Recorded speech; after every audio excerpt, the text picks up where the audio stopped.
나오면 권자는 다 누구다? 지적소관청 이렇게 가면 되고요.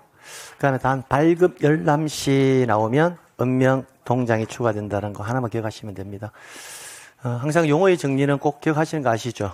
부동산 종합공부란 여기 키워드가 부동산이 키워드예요. 지적법은 다 토지만을 대상으로 하잖아요. 근데 부동산 종합공부는 부동산이니까 뭐다? 토지와 뭐다?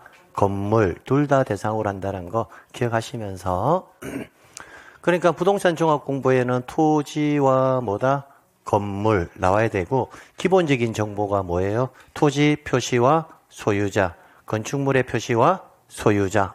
그러면 기본적인 정보는 부동산에서 힌트를 얻고 토지와 건물 둘 다 대상으로 한다. 그래서 토지 표시와 소유자, 건물의 표시와 소유자 이렇게 정리해 두시고요. 자, 그 다음에 이 부동산 종합공부라는 애는 국민적 요구에 의해서 만들어진 거예요. 그럼 국민적 요구에 의해서 만들어졌으니까 대한민국 국민들이 부동산과 관련해서 어떤 정보를 가장 알고 싶습니까? 라고 설문조사 했겠죠. 첫 번째가 뭘까? 가격 아니겠습니까? 가격? 여러분이 가장 궁금해하는 게 가격 아닙니까? 그래서 이제 가격에 관한 정보 넣어놓았고요. 그러면 토지라면요.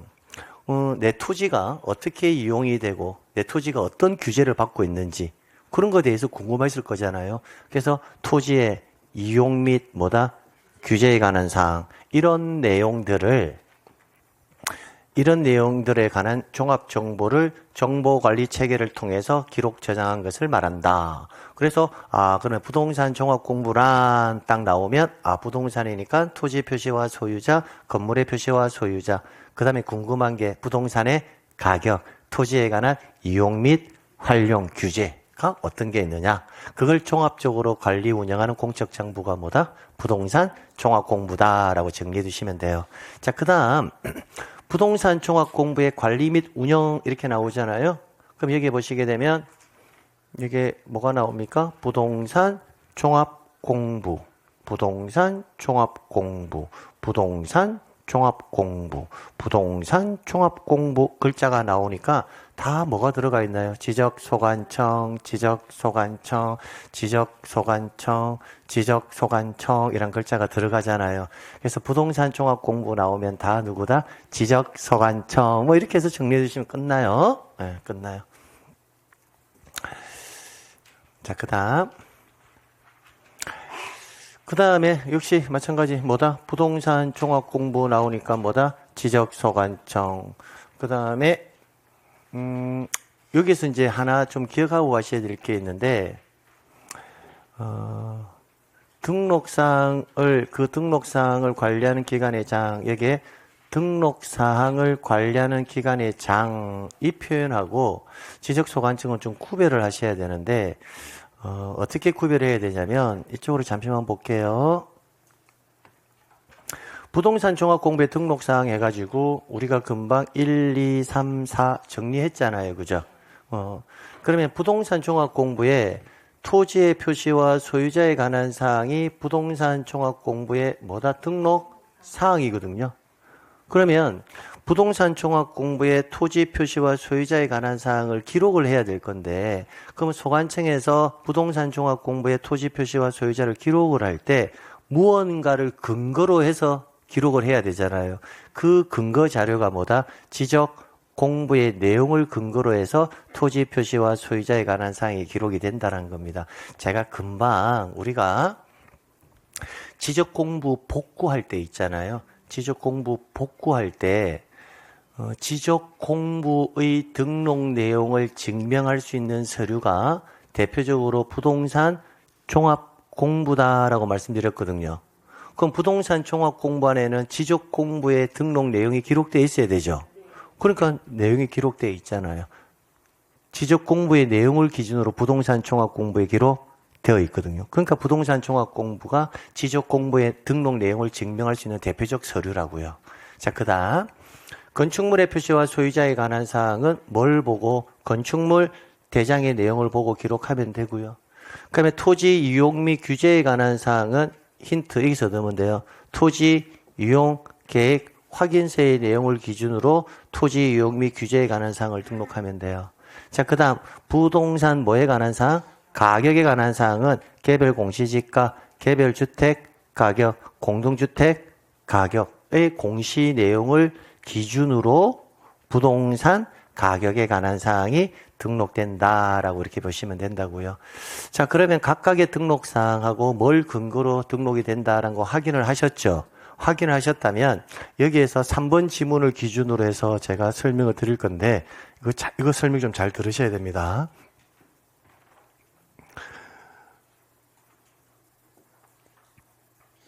오늘 수업을 마치고 집에 가면서 내부에 들어가서 토지 이용 계획 확인서라고 한번 검색을 해보세요.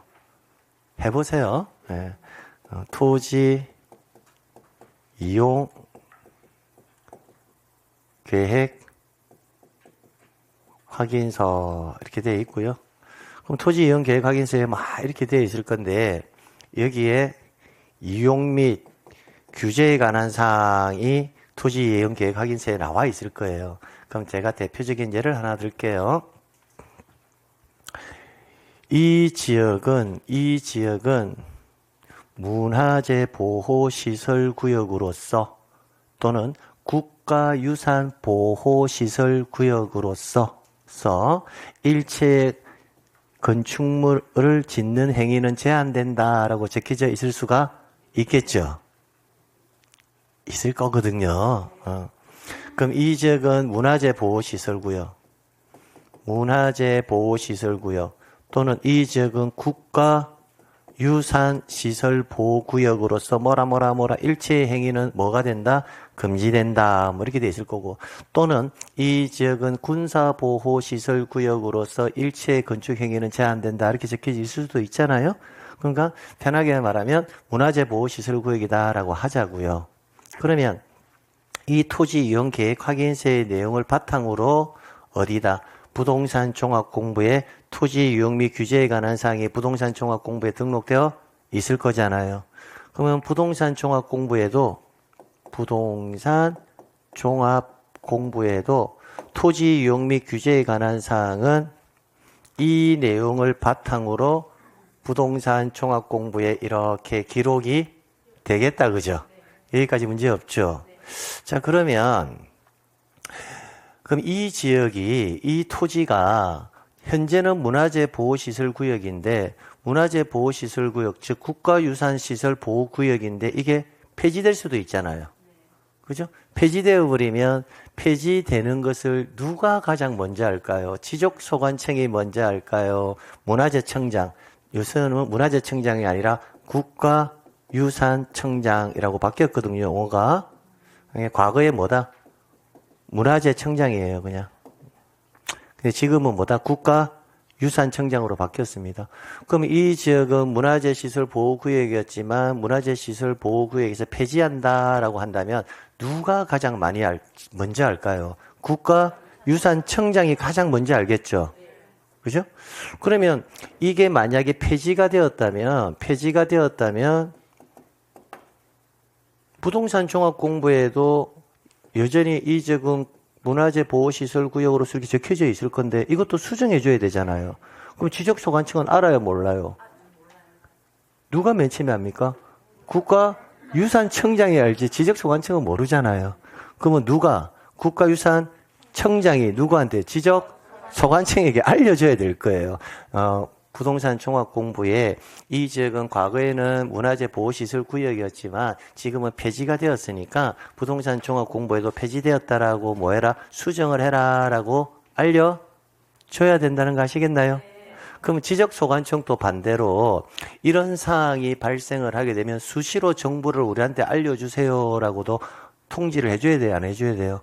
해줘야 되죠. 소관청에서도 정보가 달라지면 수시로 우리한테 알려주세요라고 요구할 수도 있어야 되고, 또 굳이 그런 요구가 없다 하더라도 국가유산청장은 수시로 알려줘야 되는, 이렇게 해야지만 공적 자료가 원활하게 유지가 될 수가 있을 거라고요. 그러면 여기까지 이제 이해가 되셨다면 이제 지문을 조금 더 구체적으로 살펴보는 거예요.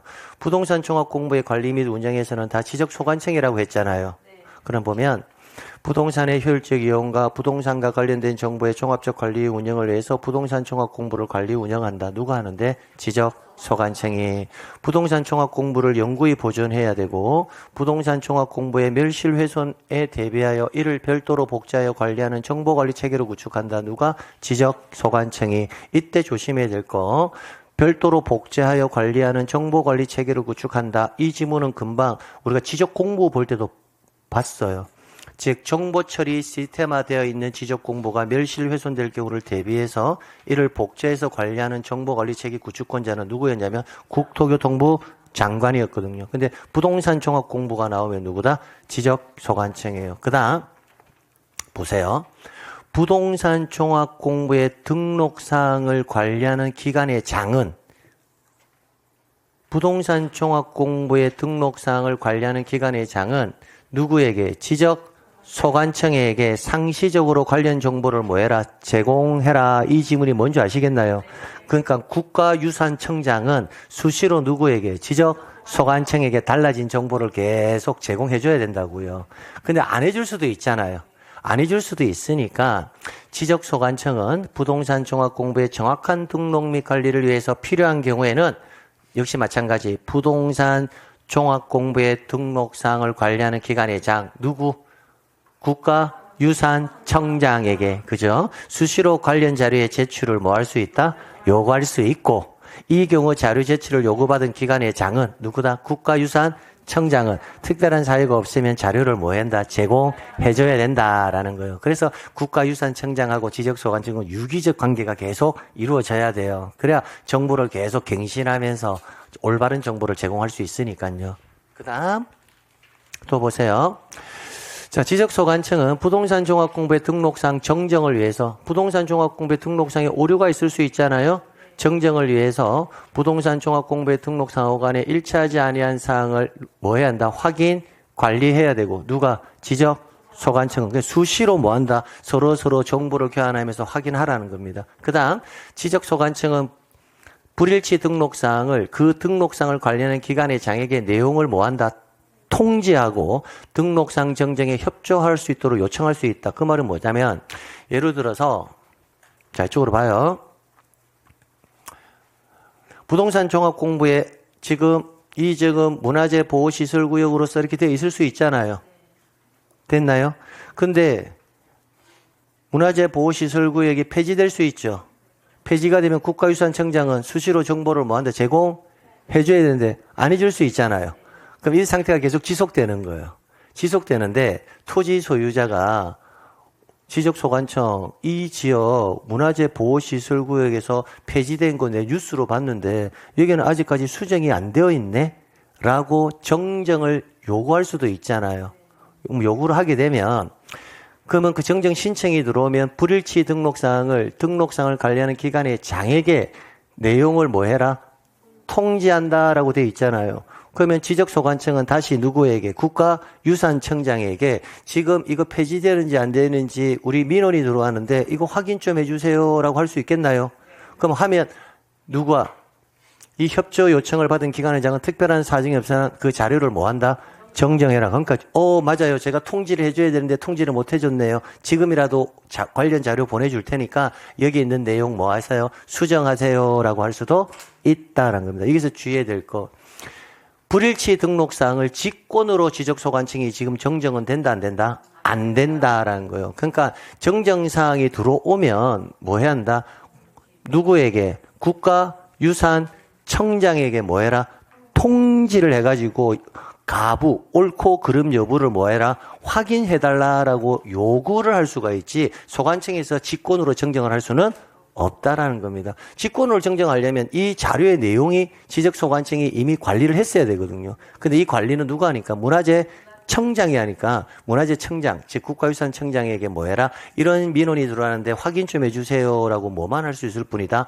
통지만 할 수 있을 뿐이라는 거 요거까지만 조심하시면 될 것 같아요.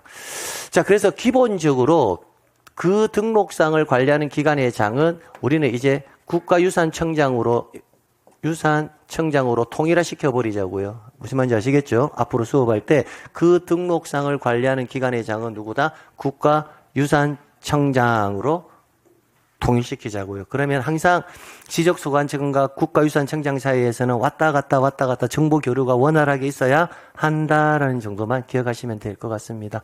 자, 그렇게 해서 부동산 종합 공부 마무리하시면 되고요. 이 지문은 굉장히 중요합니다.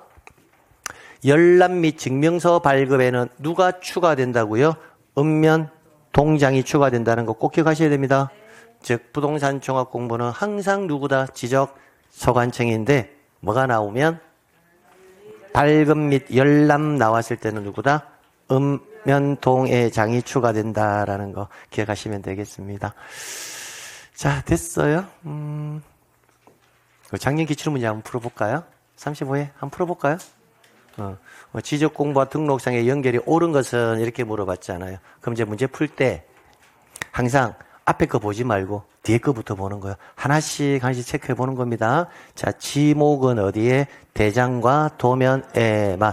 대장이네? 오, 이렇게. 면적은 어디? 면적 대장에만. 대장. 오. 경계는 무슨 경계? 도상경계. 도면에만 등록하니까 대장에는 등록하지 않는다. 이렇게요. 그래서 옳은 거 찾으라 했으니까 1번은 일단은 뭐 한다? 틀렸다라는 걸 알 수 있는 이런 식으로 하나씩 판단하는 거예요. 두 번째, 지번. 지번은 어디에? 전부. 그거 등록하죠. 자, 고유번호 나왔네요. 고유번호. 번호 나오면 뭐 빼고? 번호 나오면 일단 뭐 빼고? 도면 빼고. 도면 빼고. 도면 아니죠. 도면 아니니까 등록한다. 그럼 도면 번호가 나왔네요. 그럼 도면 번호인데 도면 빼면 이상하잖아요. 뭐 빼고? 공대 빼고 공유전명부와 대지권 등록부를 빼고 나머지 이 공유전명부 대지권 등록부 아니잖아요. 아니니까 등록한다. 그러면 정답 몇 번? 2번. 몇 개 확인했죠? 하나, 둘, 셋, 넷, 다섯, 6개 확인하니까 정답 바로 체크가 되죠. 그럼 이런 식으로 우리가 해결을 했다면 뒤에 읽어볼 필요도 있어요? 없어요? 없죠. 여기까지. 그래서 고유번호, 장번호, 도면번호까지만 암기하면 이런 유형의 문제들은 다 풀어낼 수 있거든요. 그런데 아래 보니까 건물의 명칭, 뭐 삼각점이 기준점의 위치, 뭐 도각선, 뭐 이런 지문이 나오면 해석이 안 되잖아요. 근데 이 작년 기출 문제는 도면번호까지만 암기해서도 정답은 뭐 한다? 풀 수 있도록 해놨다는 거예요. 그래서 70%는 거의 해결이 되는데 나머지 30%가 조금 더 출제이 어렵게 냈을 때는 30%까지 다 가져가야 된다고요. 토토객이는 어디에 사는 객이? 대장에 사는 객이. 삼구는 어디에만? 도면에만. 이제 이런 지문까지 최종적으로는 다 암기하셔야 된다고요. 그래서 등록상은 이렇게 하나씩 판단하는 게 가장 정확하고 빨라요. 그래서 그렇게 해서 정리하시면 됩니다. 됐어요? 등록상 계속 나오잖아요. 등록상. 그죠? 됐고요. 등록상 계속 나오죠. 이 기출 문제 한번 볼게요. 지적 공부의 복구, 관계 자료, 해당하는 것을 모두 고르세요. 일단 토지 건물 뭐다? 등기사항, 증명서 이거는 맞죠? 그 다음에 지적 공부의 등록 내용을 증명할 수 있는 서류 맞죠? 그 다음에 측량 판결서 맞죠? 등기 판결 두 개는 일단 체크. 지적 공부 들어가는 거 뭐다? 체크. 그 다음에 측량 결과도와 토지 이동 정리 결의서 체크. 그러면 뭐다? 기억, 니은, 뒷글, 리을 전부가 자료잖아요. 그래서 그럼 결론은 이런 문제를 살펴보면서 뭘 느껴야 돼요? 반드시 암기가 안 돼 있으면 풀 수가 없다. 그래서 공부의 최종의 완성은 뭐다? 암기예요. 암기. 대부분 수험생들이 이해, 암기 이렇게 되는데 공부의 순위를 정할 때 대부분 수험생들은 어디에 순위를 정하는 줄 아세요? 이해의 순위를 정하거든요. 이해라는 것은 뭘 가기 위한 과정일까요? 암기를 하기 위한 과정이 지나지 않지 결론은 뭐다? 암기가 되어야 문제가 풀린다라는 거예요. 그래서 학습을 하실 때 선생님 저는 공부 스타일 자체가요. 이해가 안 되면 암기가 안 돼요. 이런 분들이 계시거든요. 그럼 제가 반대로 물어봐요. 그럼 1년 동안 이해가 안 되면 암기 안 하실 건가요? 이렇게 물어봐요. 아니요, 암기는 해야죠. 이렇게 말하거든요. 그러니까 기본적인 마인드가 뭐냐면, 여러분이 항상 이야기하지만, 일주일에 한 과목씩 공부하거든요. 민법도 일주일에 한 번씩 보지 않습니까? 일주일에 한 번씩 민법 공부하는데, 민법의 그 방대한 분량을 여러분이 전부 다 수업 들으면서 모든 걸 다 이해하고 난 암기하겠다. 그런 마인드로 접근에 들어가면요. 10년을 공부해도 민법 다 이해가 안 돼요. 결론은 뭐냐면 일단 이해가 잘 안 되잖아요. 이해가 안 되면 우리가 학문을 하는 과정이다. 여러분 지금 배우고 있는 민법 과정은요. 우리 학부 생활 때는 3년 동안 배우는 내용이에요. 여러분이 배우는 민법이 있잖아요. 대학생 과정에서는 3년 배우는 내용을 여러분은 뭐다? 8주 만에 끝난다고요. 8주. 3년 배울 내용을 약 35시간 안에 끝내야 되거든요. 그러니까 그 민법을 다 이해하면서 어떻게 암기를 해요? 말이 안 되잖아요. 그럼 어떻게 해야 한다? 일단 선암기부터 하는 거예요. 선암기를 하고 해놓잖아요. 그죠? 그럼 나중에 이해가 더 빨라져요. 암기가 안 된 상태에서 이해하려면 힘들거든요. 뭔 말인지는 몰라도 일단 암기해놓고 나중에 그 내용이 나오면요. 이해가 더 빨라져요. 그래서 공부할 때 선생님 저는 모든 게 이해가 되어야 암기가 수월합니다 라고 하는 사람들, 틀린 표현은 아니지만 학문을 하는 게 아니라 합격을 위한 공부를 한다면 일단 선암기 후 이해가 오히려 더 빨라요. 그래서 최종적으로는 뭐가 돼야 되니까? 암기가 돼야 되니까. 그래서 그렇게 이제 선암기 후 이해 이런 방향으로 가게 되면 이해도 굉장히 빨라진다라는 거 다시 한 말씀드리고요. 됐습니다. 33회 시험 또 복구 자료잖아요. 그죠? 판결 보이죠? 지적 공부의 등록량을 증명하는 서류 보이죠? 지적 공부 보이죠? 토행 정리 결의서 보이죠? 정답? 1번 이런 식으로 됐어요.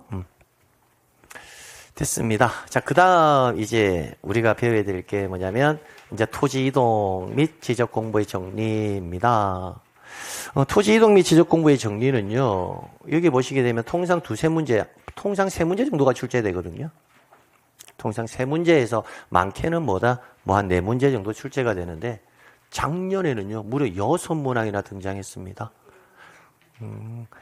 지적법에서 있잖아요. 가장 조금 의외였던 게 35회 시험이었어요. 토지 이동 및 지적 정리가 끝나고 나면 여러분은 지적 측량 파트를 배우게 되거든요. 지적 측량 파트는 크게 테마가 5개인데요. 5개에서 통상 지금까지요. 한 문항에서 3문항 정도 나왔거든요. 통상 2문항 나왔어요. 2문항.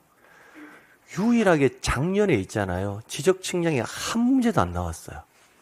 1회부터 34회 시험까지요. 지적 측량이 한 번도 안 나온 적은 한 번도 없어요. 근데 작년에 유일하게 지적 측량 파트가 하나도 안 나왔어요. 여기서 다 나와버렸거든요. 그래서 올해는 지적 측량 파트가 반드시 2개 이상은 나온다. 그래서 올해는 지적법 공부하기가 더 수월해요. 측량 파트는 그냥 보면 답이 일어서거든요.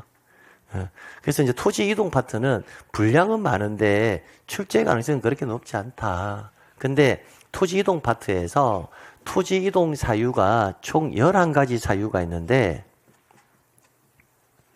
일단 11가지 사유 중에서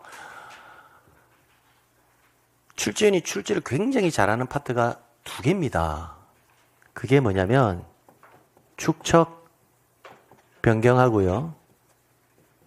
등록 사항 정정이에요.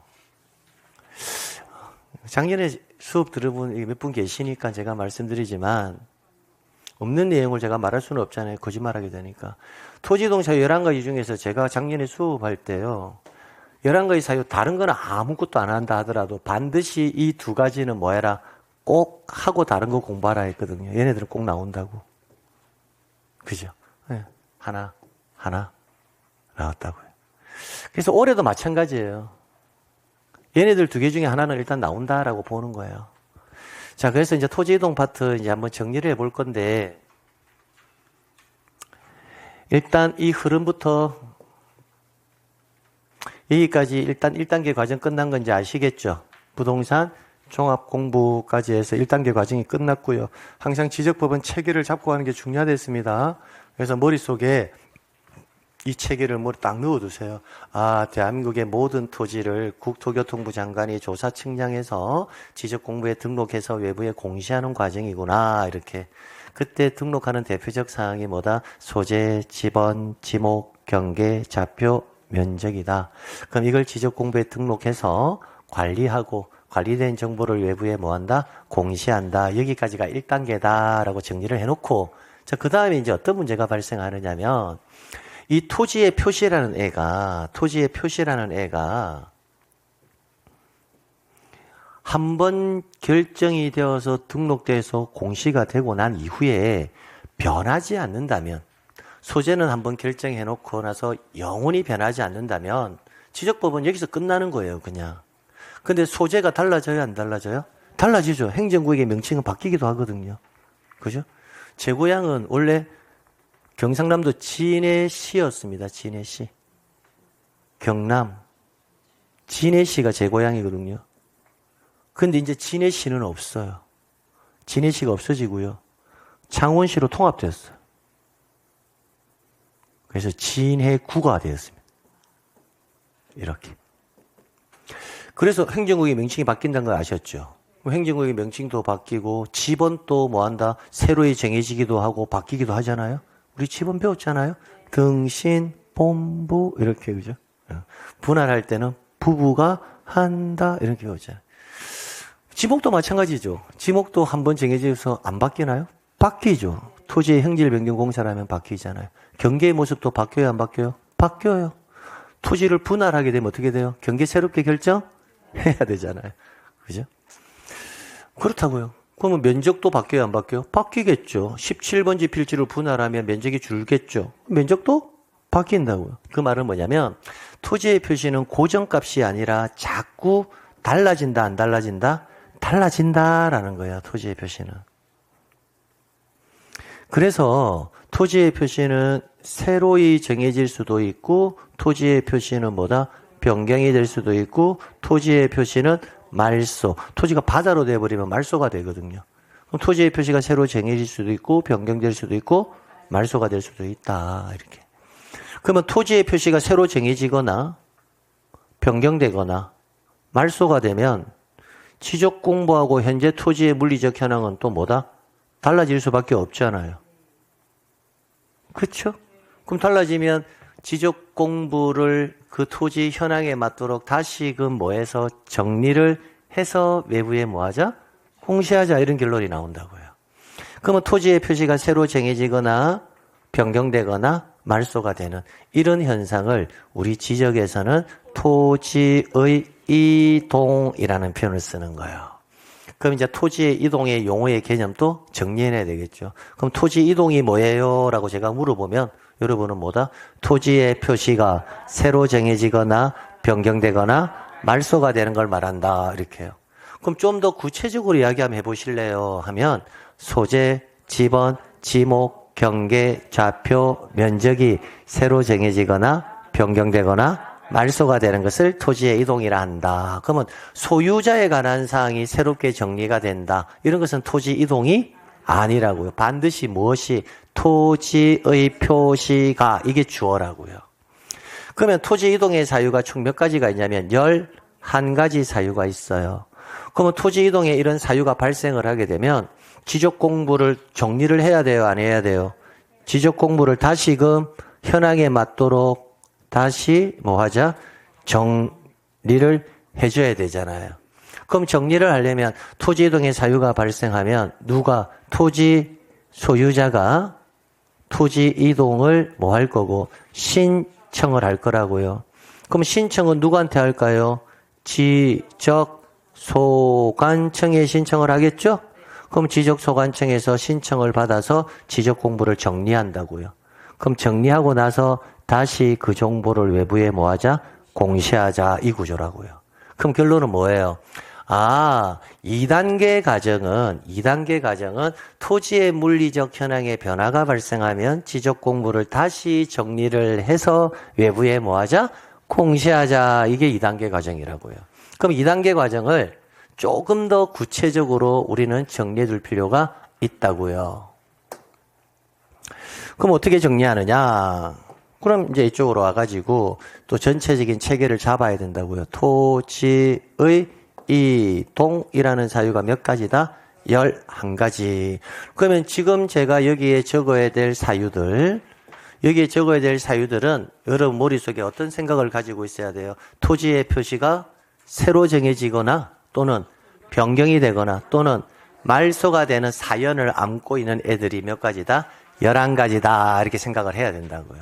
그러면 그 대상을 한번 적어보면 신규 등록 이 11가지 사유 일단 암기하셔야 됩니다. 등록 전환 조금 익숙한 글자들일 거예요. 등록 전환 분할 합병 그 다음에 지목 변경 그 다음 바다로 된 토지의 등록 말소 바다로 된 토지의 등록 말소를 달리 말하면 토지가 바다로 성질이 바뀌었잖아요. 그래서 해면성 말소 이렇게 부르기도 합니다. 자, 그 다음 볼게요. 축척 변경. 그 다음 등록사항 정정.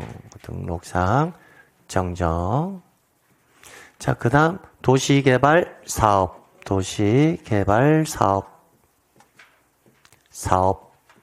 등. 그 다음 행정구역 명칭 변경. 마지막이 지번 변경. 이렇게 해서 총 11가지 사유가 있다고요. 그러면 이 각각의 용어의 정의를 정확하게 짚고 가셔야 된다고요. 그러면 신규 등록이란 이렇게 나오면 신규 등록의 용어의 개념부터 정리가 되어야 나머지 내용들이 쭉 연결되어서 나온다고요.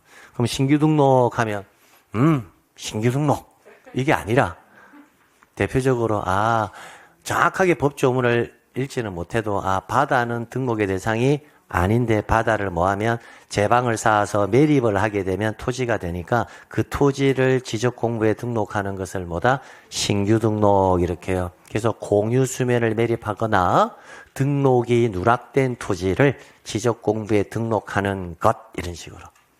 그러면 등록 전환이라 이렇게 말하면 등록 전환을 공부해야 되는데 등록 전환의 용어의 개념도 모르는 상태에서 정리할 수는 없잖아요.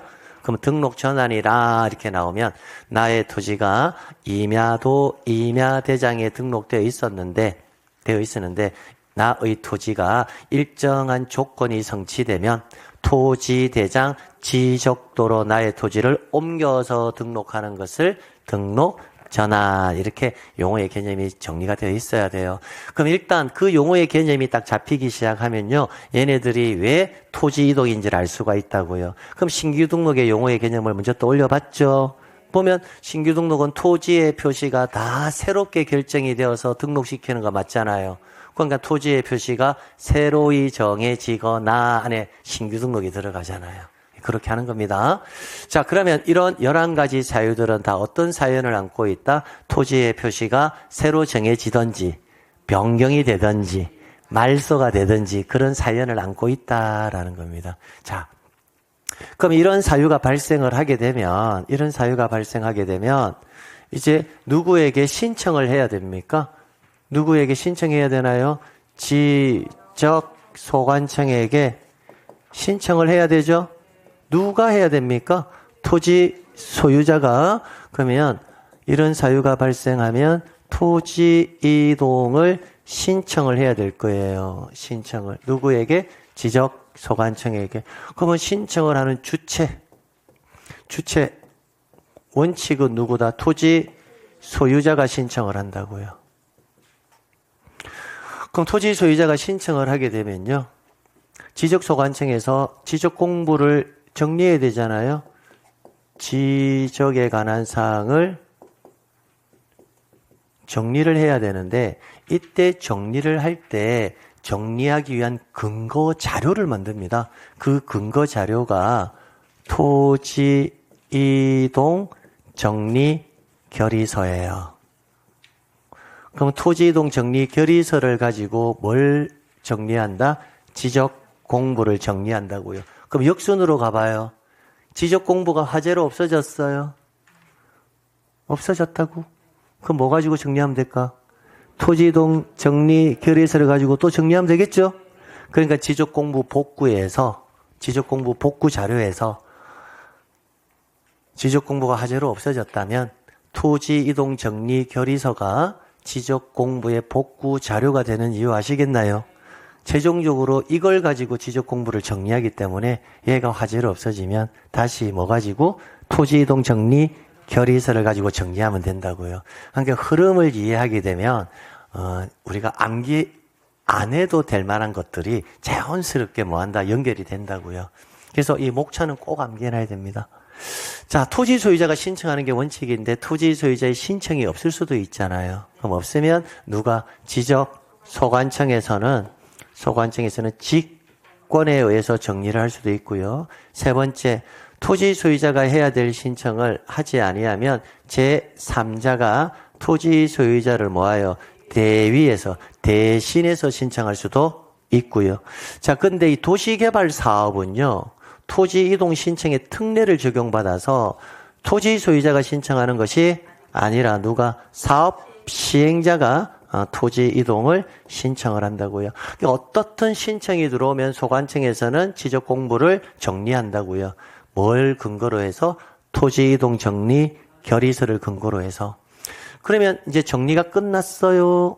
정리가 끝났어요. 그러면 정리 후 절차. 그럼 정리 후 절차 해가지고 이제 두 가지 절차가 있는데 이제 첫 번째 절차가 뭐냐? 등기 촉탁이라는 절차가 있다고요. 첫 번째가. 자, 등기 촉탁이라는 개념 우리가 항상 1주차 맨 처음에 공부했던 거거든요. 등기 촉탁이란 뭐야? 이렇게 물어보면 등기 촉탁이죠 뭐. 이게 아니라 등기 촉탁이란 뭐예요? 그거? 그게 용어의 정리가 안 되니까 그렇단 말이야. 용어의 정리가 안 되니까. 용어의 정리가 안 되면 모든 것을 연결시킬 수가 없어. 그래서 다시 한번 공부를 할 때 내가 익숙하게 듣는 단어라 하더라도 이 단어의 용어의 개념을 내가 아는지 모르는지 꼭 자기 체크를 꼭 하시라고요. 자, 등기 촉탁이라는 것은 뭐냐면 우리나라는 부동산에 관한 정보를 공시할 때는 두 가지 방법으로 공시해요. 등기부와 대장, 이렇게 두 가지 방식으로 공시하거든요. 근데 담당하는 기관이 서로 달라요. 사실관계를 주로 공시하고자 만든 장부가 대장이고요. 권리관계를 주로 공시하고자 만든 장부가 등기부예요.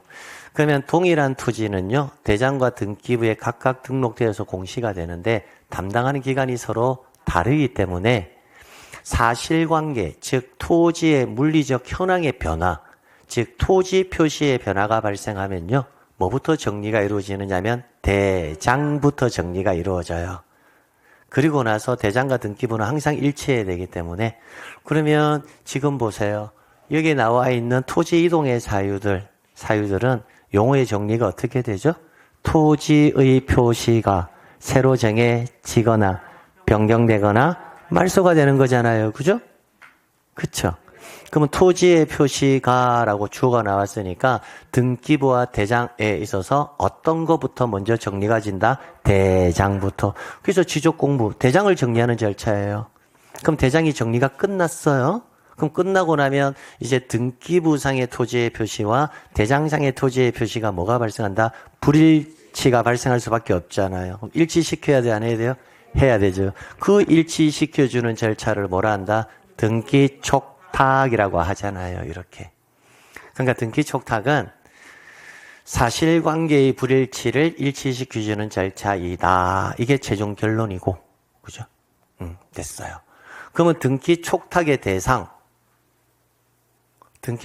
대상은 뭐예요? 이렇게 말하면 결국은 이 토지 이동 사유들은 다 토지의 표시를 건드린 애들이니까 기본적으로 정리가 되고 나면 등기 촉탁을 해줘야 되겠네요.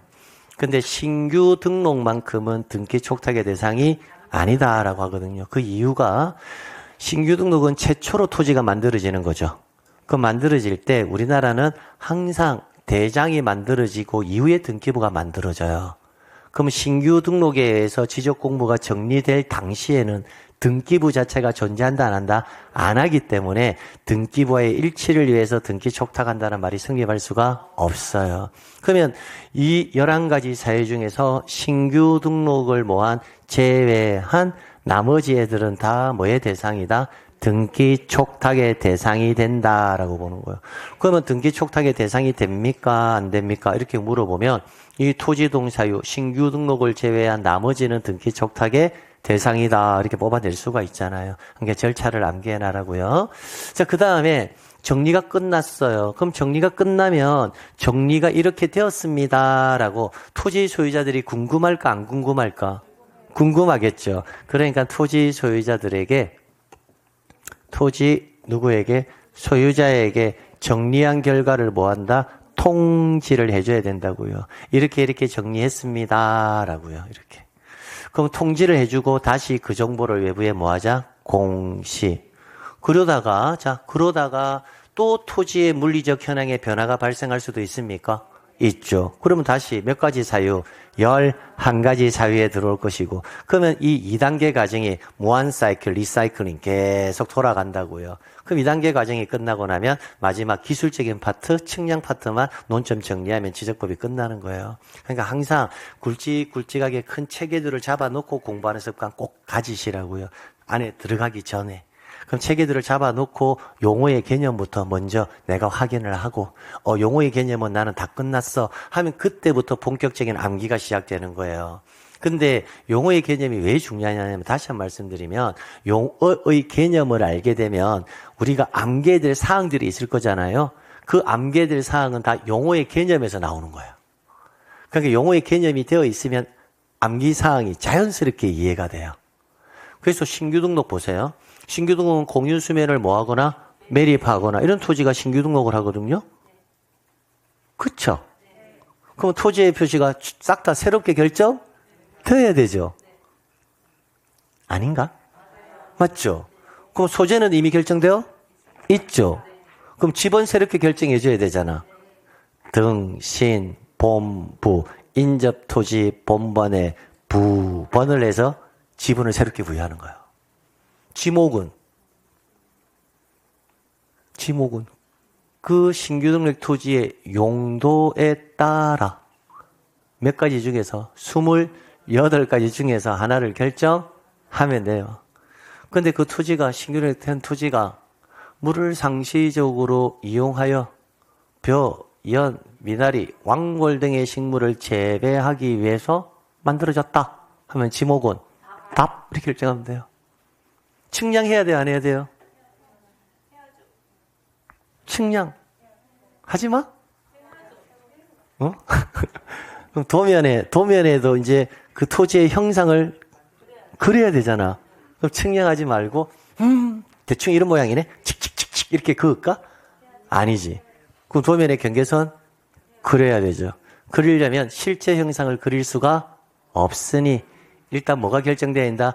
축척이 결정돼야 되겠네. 그럼 지적도에 만약에 등록한다면 몇 분의 몇? 일반적으로 1200분의 1의 축척이 결정될 거고, 그러면 1200분의 1의 축척을 바탕으로 지적 측량을 하겠네. 그때 하는 게 신규 등록 측량이라고. 그럼 신규 등록 측량을 할 때는 바다를 매립했잖아, 그지? 매립해서 바다를 토지로 편입시켰잖아, 그지? 그러면 어디에 지상 경계를 결정할 거냐? 그럼 우리가 고저무중, 고저유화, 토지절상, 해수면만, 토지 편입, 외견, 제방 등을 쌓아 바다를 토지로 편입했다면 토지 편입, 외견, 제방의 바깥쪽 어깨선을 기준으로 측량을 해서 도면에 경계선을 등록한다고 이렇게 했지? 하고 나면 면적의 산출은 지상에서 해, 도면상에서 해? 그럼 도면상에서 면적을 측정한다고. 그럼 1200분의 1의 축척이니까 자연수까지 구할까? 소수점 첫째 자리까지 할까? 자연수. 그러면 자연수까지 구해서 등록한다고. 그럼 토지의 표시가 다 새롭게 결정되잖아. 그럼 이런 지문들이 뽑아져 나오려면 토지의 표시, 소재, 지번, 지목, 경계, 좌표, 면적 이걸 정리하는 거거든. 어차피 앞서서 정리 다 했잖아, 그지? 그 내용과 용어의 개념, 이 결부가 되면 지문은 자연스럽게 뽑아져 나온다고 이렇게. 그래서 용어의 개념이 그만큼 중요한 거야. 그런데 이렇게 뽑아 나올 수 있는 지문보다 더 확장된 지문이 있을 수 있거든. 그런 확장된 지문이 무더기처럼 나오는 부분이 어디냐? 축척 변경하고 등록사항 정정이야. 앞서서 배웠던 내용 말고도 더 많은 내용이 들어가 있는 게 축척 변경과 등록사항 정정이기 때문에 얘네들 두 가지는 출제인이 안 낼래 안 낼 수가 없는 거야. 근데 얘네들 기본적으로 얘네들은 쟁점화 될 만한 지문들이 거의 없거든. 그래서 잘 나지는 않아. 근데 작년에 제가 항상 강의할 때 작년 시험에도 마찬가지 여기에 6개 중에서는 출제인이 낼 때도 있고 안 낼 때도 있는데 낸다면 1순위는 뭐다? 합병이다. 합병할 수 있느냐? 합병할 수 없느냐? 항상 그게 1순위다. 그거 안 나오면 뭐다? 등록 전환해서 물어본다. 그거 안 나오면 받으러 된 토지의 등록 말소다. 그래서 내용 논점이 그렇게 많지 않기 때문에 얘네들은 잘 내지는 아니에요. 그래서 작년에 합병이 나왔기 때문에 올해 나온다면 바다로 된 토지의 등록 말소 얘가 나올 개연성이 좀 높지 않느냐라고 저는 생각을 해요. 자, 일단 이렇게 11가지 사유가 이제 발생을 하게 되면 지금 6가지와 5가지로 나누는 이유가 있거든요. 여기 전자 6가지는 지적소관청에 신청을 할 때 일정 기간 내에 신청을 하세요라고 신청 의무가 부과되는 사유가 6가지예요. 그럼 이런 사유가 발생하면 지적 공부는 정리는 해야 되잖아요. 현황에 맞도록. 그럼 토지 소유자에게 60일 이내 와서 신청하세요. 60일 이내 신청하세요. 60일 이내 신청하세요. 받으러 된 토지의 등록 말소는 90일 이내 신청하세요라고 의무를 부과한다고요. 이렇게. 신청해라고. 이렇게. 근데 얘만 유독 며칠이다? 90일이에요. 다 60일인데. 자, 그런데 분할과 합병이 있잖아요.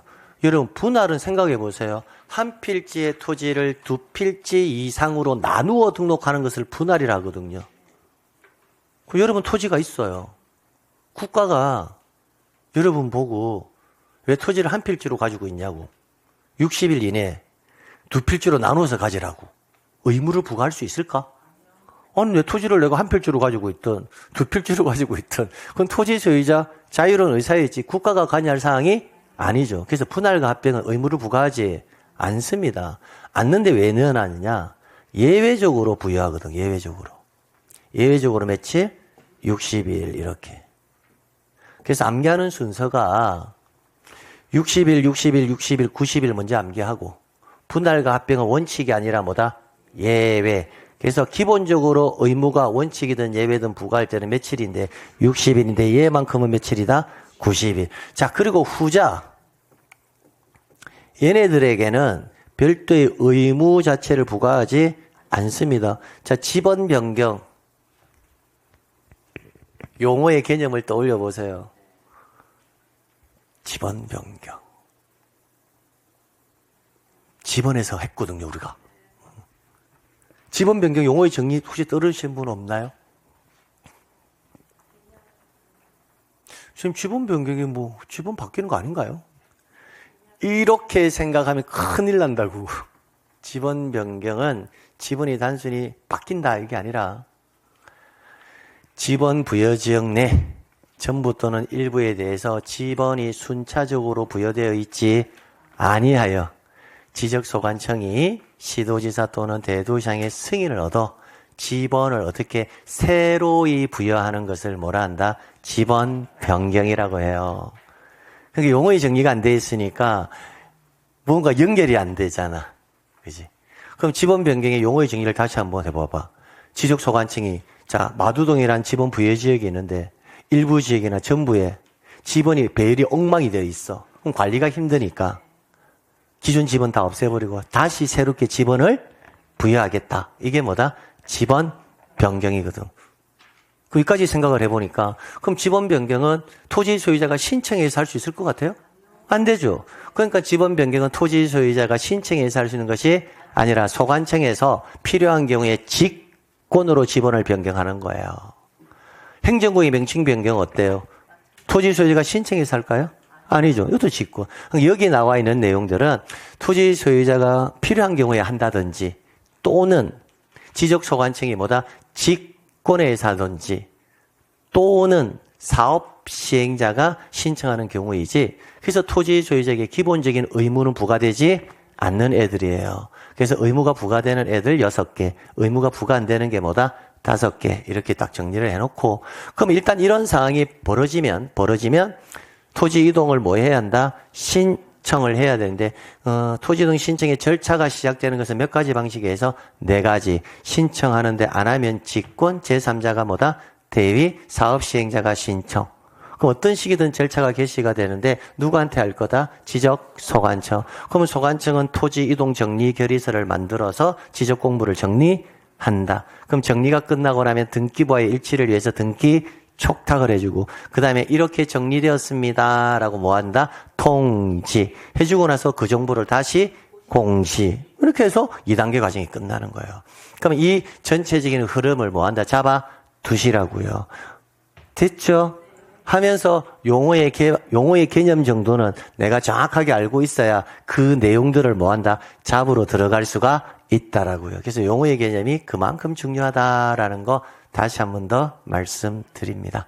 자, 이렇게 해서 그럼 우리는 다음 주에 오면 전체적인 흐름 잡았으니까 다음 주에 오면 이제 뭐부터? 신규 등록부터 정리할 거라고요. 근데 신규 등록은 내용이 너무 간단하니까 일단 신규 등록 하나는 좀 보고 갈게요. 이쪽으로 보시면 자, 신규 등록 나와 있죠. 여기 보실게요. 새로이 조성된 토지, 그게 뭐예요? 공유수면 매립지예요. 등록이 누락되어 있는 토지. 등록이 누락되어 있는 토지는 원칙은 있을 수는 없어요. 왜? 토지 소유자의 신청이 없어도 직권으로 등록할 수도 있거든요. 근데 국가에서 미처 확인 못할 수도 있잖아요. 그럼 그런 거는 토지가 있는지 없는지도 모르는 상태가 있을 수가 있으니까, 그럼 그런 토지가 있다면 그런 토지를 지적공부에 처음 등록하는 것을 뭐라 한다? 신규 등록. 그래서 용어의 정리를 정확하게 잡으셔야 되고요. 그러면 신규 등록 있으면 며칠 이내 신청해라? 60일 이렇게요. 그럼 신규 등록 신청을 할 때는요, 신규 등록 뭐다? 신청서에 일정한 서류를 첨부하여 지적소관청에 뭐 한다? 제출해야 되는데, 다만 당의 서류를 지적소관청에서 뭐 할 때는, 관리할 경우에는 굳이 제출할 필요 없고 지적소관청에서 뭐만 해주면, 확인만 하면 굳이 제출할 필요는 없다라는 겁니다. 그 대표적인 서류가 기역, 니은, 티끌, 리을 4가지가 있는데, 이거 리을은 다음 장에 있습니다. 적을 필요는 없어요. 여기 보면 판, 매, 기, 소. 그럼 판매기소가 뭐냐? 이 4가지는 암기해 둘게. 자, 신규 등록할 때는 등기부가 존재한다, 안 한다? 안 한다고요. 다시 한번 이제 처음 공부하시는 분들 계시니까 말씀을 드리면 이렇습니다. 자, 여기가 바다예요, 바다. 그럼 바다는 등기부도 없고 대장도 없는 상태거든요. 그럼 여기에 제방을 쌓아서 공유 수면을 뭐 한다? 매립한다고요. 그 매립하면 이제 공적 장부를 만들어야 되는데 등기부와 대장은 담당하는 기관이 서로 다릅니다. 2가지 공적 장부가 동시에 만들어질 수는 없거든요. 그래서 우리나라는 항상 먼저 뭐가 만들어진다? 선 등록 후 등기가 원칙이에요. 최초 토지나 건물이 만들어지면. 그러면 선 등록한다라는 말은 뭐다? 먼저 신규 등록 후 소유권 무슨 등기? 보존 등기가 된다라는 거예요. 이렇게. 신규 등록이 끝나고 먼저 신규 등록하고 그 다음에 후에 보존 등기가 된다고요. 그게 뭐부터 먼저 만들어진다? 대장부터 먼저 만들어진다는 거예요. 그러면 신규 등록이 될 당시, 이 당시에는 등기부가 존재한다, 안 한다? 안 하죠. 안 하니까 등기부의 일치를 위해서 등기를 촉탁한다는 말이 있을 수가 없다고요. 올해 시험 문제가 등기 촉탁이 정답이었거든요. 1번 문항이 다음 아래 보기 사항 중 등기 촉탁의 대상이 아닌 것 물어봤어요. 정답 뭐다? 신규 등록이라고요. 자, 그 다음에, 그럼 보세요. 그러면 우리가 일반적으로 소유자 있잖아요. 소유자. 소유자에 관한 사항은 항상 뭐가 기준이다? 등기부가 기준이라고 했습니다. 근데 신규 등록은 등기부가 있을 수가 없죠. 없으니까 등기부를 기준으로 소유자를 정리할 수가 없으니까. 그럼 소유자에 관한 입증 자료가 뭘까? 라는 걸 법으로 만들어 놔야 된다고요. 그 입증 자료가 뭐다? 4가지라고요. 그러면 여기에 나와 있는 판, 매, 기, 소. 이 4가지가 소유자 증명 서면이 된다고요. 그럼 신규 등록에서는 이 지문은 아주 중요하겠죠. 왜? 나머지 애들은요, 등기부가 만들어져 있는 걸 기준으로 하거든요. 등기부가 만들어져 있으니까 소유자를 정리할 때는 항상 뭐가 기준이다? 등기와 관련되는 서면이 기준일 수밖에 없어요. 근데 신규 등록만큼은 등기부가 존재하지 않으니까 뭐에 의해서? 판매, 기소에 의해서 소유자를 정리해야 된다라는 겁니다. 그래서 4가지 암기해 두셔야 됩니다. 그 밖에 소유권을 증명할 수 있는 서류. 부동산 등기부 관련 첨부 서면은 소유권을 증명하는 서면이 될 수 없다. 이 말은 어디에서만 적용된다? 신규 등록에서만 적용된다고요. 그럼 신규 등록을 제외한 나머지는 다 뭐다? 등기부와 관련되는 서면이 소유자에 관한 근거 서면이 된다고요. 신규 등록에서만 쓸 수 없는 지문. 자, 그럼 신규 등록을 할 때 측량해야 돼요? 안 해야 돼요? 당연히 해야 되죠. 그 다음에 신규 등록하는 토지 소유자는 등기부를 기준으로 정리할 수 없다 했죠. 그러니까 누가? 지적 소관청이 직접 조사해서 등록한다고요. 이렇게. 그 다음 국유재산법 뭐라고 뭐 나와 있는데 소유자가 없는 부동산에 대한 소유자 등록을 신청할 경우, 그럼 소유자가 없는 부동산, 무주의 부동산이라고 그죠? 그럼 소유자가 없는 부동산 신청을 할 때는 해당 토지 소유자가 등록되어 있지 않는 경우에만 뭐 할 수 있다? 등록할 수 있다. 그럼 누구로 등록한다? 무주의 부동산은 누구로? 국가로 등록한다고요. 이렇게. 됐습니다. 그러니까 신규 등록은 특히 뭔가 쟁점화 될 만한 지문이 없어요. 딱 하나밖에 없다라는 거예요. 신규 등록할 때는 등기부가 존재하지 않는다. 그러니까 등기 촉탁의 대상이 될 수가 없고 소유자에 관한 증명서면이 등기부가 될 수 없다. 그럼 뭐가 되니? 판, 매, 기, 소 이렇게 해서 정리하면 마무리가 되는 겁니다. 자, 여기까지 하고요. 그럼 다음 주에 뭐부터 시작한다? 등록 전화부터 할 겁니다. 집에 가서 혹시나 나는 선생님 예습도 좀 해볼까요? 하게 되면 딴 거 하지 마시고요. 의 있잖아요. 이게 용어의 정의거든요. 용어의 정리 정도만 한번 보고 오셔도요. 다음 주 공부할 때 상당히 도움이 될 겁니다. 됐습니다. 자, 그래서 오늘 했던 내용 제가 빠르게 한번 정리를 하고요. 마칠게요. 자, 오늘 뭘 했는지. 오늘 뭘 했을까? 자, 전체적인 흐름을 먼저 잡아봤고, 자, 우리는 지적공부의 등록사항부터 공부를 했거든요. 제가 빠르게 한번 읽어볼게요. 지적공부의 종류부터 먼저 암기가 되셔야 됩니다. 지적공부의 종류가 암기되어 있어야 지적공부의 등록사항을 암기할 수 있거든요. 지적공부의 종류는요. 토지대장, 임야대장, 공유전명부, 대지권 등록부, 지적도, 임야도, 경계점, 좌표 등록부 얘네들을 전산화시켜둔 것을 정보처리 시스템이라고 합니다. 일반적으로 제가 넓은 의미의 대장, 문자 형식으로 기록되어 있는 대장 이렇게 말할 때는 토지대장, 임야대장, 공유전명부, 대지권 등록부까지를 포함시키는 개념이지만 제가 일반적으로 대장이라고 이야기할 때는 토지대장과 임야대장만을 저는 대장이라고 합니다.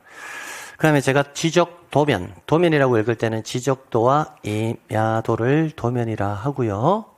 그럼 각각의 지적공부의 등록사항은 정보처리 시스템에는 무엇을 등록하라라고 법에 규정이 없습니다. 왜? 문서화되어 있는 지적공부를 그대로 전산화시켜둔 것이 정보처리 시스템이기 때문에 그렇습니다.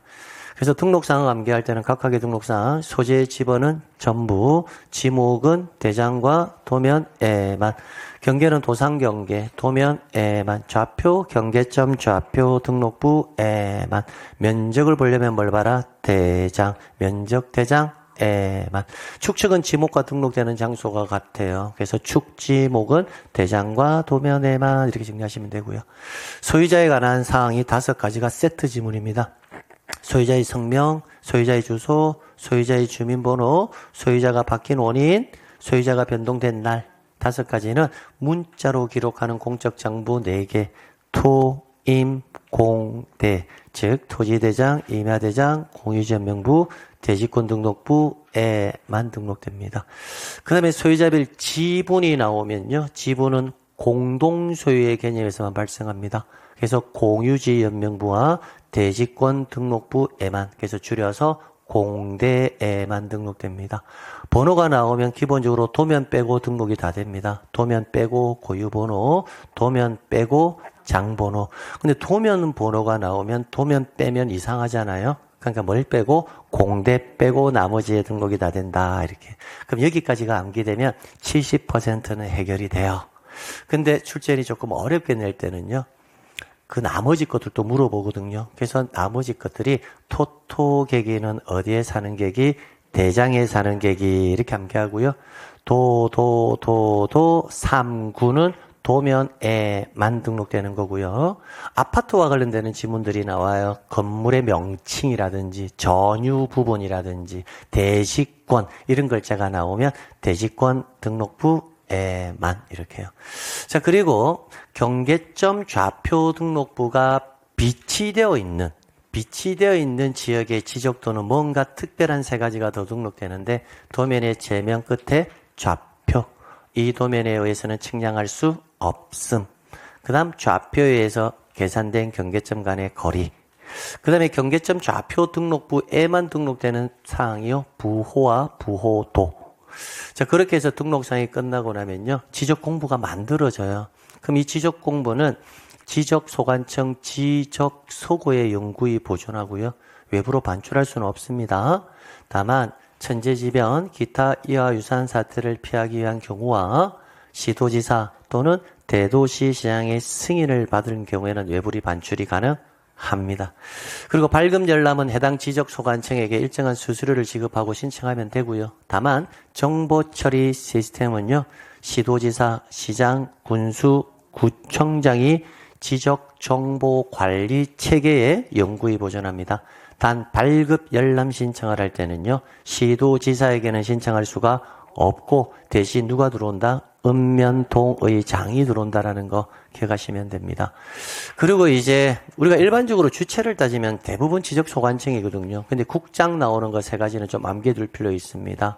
지적정보관리체계, 지적정보전담관리기구 설치 운영권자 국장, 지적공부가 복제하여 이를 관리하는 정보관리체계 구축권자 국장, 지적공부를 과세나 부동산 정책 자료 등으로 활용하기 위해서 일정한 자료 요청할 수 있는 권자도 누구다? 국장. 그렇게 세 가지 암기해 두시고요. 자, 그 다음에 이제 부동산 종합, 그 다음에 지적공부 복구 파트에서는요, 복구 자료 7가지 암기하시면 됩니다. 판결과 등기는 소유자에 관한 복구 자료거든요. 이 두 가지는 토지 표시에 관한 복구 자료로 활용될 수도 있고요. 지적공부란 글자가 3번 들어가요. 지적공부 등본, 복제된 지적공부, 지적공부의 등록 내용을 증명할 수 있는 서류. 그런 5가지. 나머지 2가지가 측량 결과도와 토지이동 정리 결의서에서 7가지 정리 딱 해두시고요. 그냥 부동산 종합공부 들어오면 주체는 항상 지적소관청이에요. 단 발급 및 열람이 나왔을 때는 누가 들어온다? 읍면동장이 추가된다는 거 기억해 두시고요. 자, 그 다음에 부동산 종합공부의 등록사항은 반드시 암기해야 됩니다. 토지 표시와 소유자, 건축물의 표시와 소유자, 토지 유용 및 규제에 관한 사항, 토지 가격에 관한 사항. 그러면 이 4가지가 등록되는데 이 4가지는 뭘 근거로 등록되는지까지 함께. 토지 표시와 소유자는 지적공부의 내용, 건축물의 표시와 소유자는 건축물 대장의 내용, 토지 이용 및 규제에 관한 사항은 토지 이용 계획 확인서의 내용. 그럼 부동산 가격에 관한 사항은 개별 공시지가, 개별 주택 가격, 공동주택 가격 공시 내용을 기준으로 등록한다. 그렇게 해서 부동산 종합 공부 정리해 두시면 됩니다. 지적전산 자료는 크게 신경 쓸 필요는 없고요. 지적전산 자료를 활용하고자 하는 자는 미리 관계 중앙행정기관에 심사를 받아야 되고 그 다음에 단위 지역별로 신청을 하면 됩니다. 시군구 단위는 지적소관청, 시도 단위는 시도지사 지적소관청, 전국 단위는 국장, 시도지사, 지적소관청 이렇게요. 일정한 경우는 심사가 면제될 수도 있는데 장장장 얘네들은 심사가 면제되고요. 그 다음에 내가 할 때 토지 소유자가 사망하여 상속인이 할 때 기타 등등의 상황에서는 심사를 받지 아니할 수 있다. 이 정도입니다.